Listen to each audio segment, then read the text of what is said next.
High guys, welcome to my vlog. तर आज माझ्या आत्याकडे स्वयंपाक होता सुकळीला, म्हणून आम्ही सकाळी सकाळी नागपूरवरून निघालो आणि डोक्यात एकच विचार चालू होता की आज तर आपल्याला मस्त पानके भेटणार आहे. मग आम्ही बृहस्पतीला पोहोचलो आणि इकडे यांचा नाश्ता चालू होता. तर चला म्हणलं आपण पण या संधीचं सोनं करावं, म्हणून मी पण ऑर्डर देऊन दिली. काका गरमागरम भजे काढत होते, तोपर्यंत म्हणलं आपण दर्शन करून घ्यावं.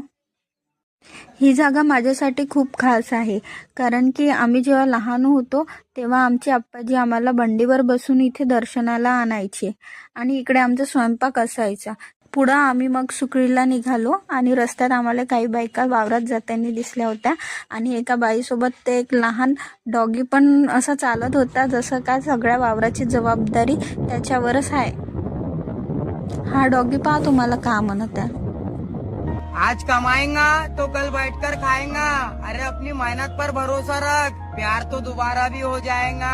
आ मेरी जान। पुढे आमच्यासोबत काय झालं हे बघण्यासाठी माझ्या चॅनलवरचा फुल व्लॉग बघा आणि चॅनलला नवीन असाल तर सबस्क्राईब करा.